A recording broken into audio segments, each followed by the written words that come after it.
Hello and welcome. Today we are diving into one of the most fascinating paradoxes on the planet, the Netherlands. You've got this tiny, low-lying country that really, by all laws of nature, should be in a constant state of panic. But instead, it's literally shaping the future for all of us. So that's the big question, right? How does a nation that's literally built below sea level become this absolute titan of technology and agriculture? It just doesn't seem to make sense. We've compiled all the information from open sources around the world to really unpack this for you. And by the way, if you enjoy these kinds of deep dives, please don't forget to subscribe to my channel, turn on notifications, share, and like my videos. Thank you. Okay, let's get into it. To even begin to understand the Dutch mindset, we have to start in a place that honestly looks like a glitch in the map. It's a town that perfectly captures their unique approach to solving ridiculously complicated problems. Okay, get ready for this. Welcome to Baarle. It looks like one town, but it's actually a geopolitical puzzle box. You've got pieces of Belgium completely surrounded by Dutch land, and then, get this, inside those Belgian pieces, there are even smaller Dutch pieces. The border is so wild, it literally runs right through cafes, shops, even people's living rooms. It should be total chaos, but it works, all because of incredibly pragmatic, detailed agreements. Just hang on to that idea, managing extreme complexity with logic. It's the key to everything. But that incredible skill for managing complexity wasn't born from some quirky border dispute. Oh no, it was forged in fire, or rather, in water. It came from an existential threat that has defined the Netherlands for centuries, their constant, relentless battle against the sea. Just think about this for a second. More than a quarter of the entire country is below sea level. And we're not talking about empty fields here. We're talking about where half the population lives and works. This isn't just some interesting fact. It's a daily reality that has shaped the entire national character. There's this famous saying that just sums it all up perfectly. And it's not just a clever line. It is literally true. The Dutch didn't just settle the land they were given, they engineered their own country into existence, pushing back the North Sea 1 square meter at a time for hundreds of years. And this centuries-long war with the water, it all culminated in one of the most ambitious engineering projects in human history.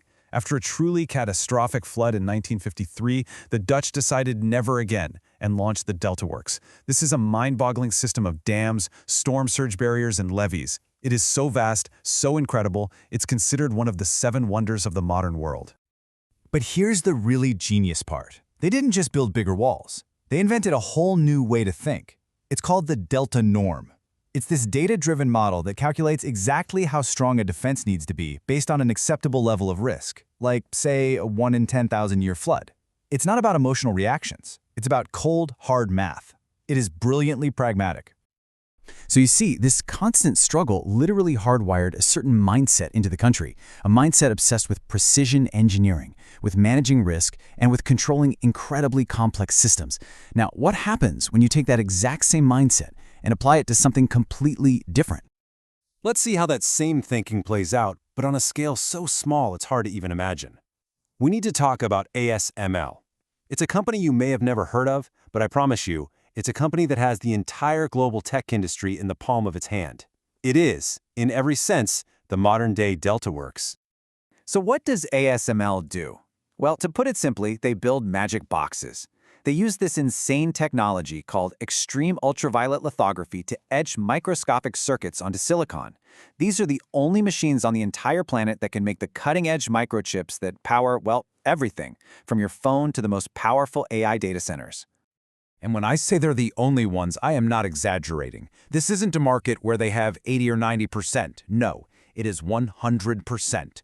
A total monopoly. Every single advanced chip made by giants like TSMC, Samsung, or Intel, it starts its life inside a Dutch ASML machine. That makes this one company a massive geopolitical choke point, giving it unbelievable influence over the future of, well, everything. Just think about the precision required to build these things. You're controlling light, plasma, and mechanics at a scale thousands of times smaller than a human hair. That is the exact same DNA, the same mindset of absolute precision and control that it takes to hold back an entire ocean, just applied at the nanoscale. So we've seen them apply this mindset to water and to technology. You can see the pattern forming, right? But Could the same principles of absolute control and efficiency possibly work for something as fundamental and frankly as messy as growing food?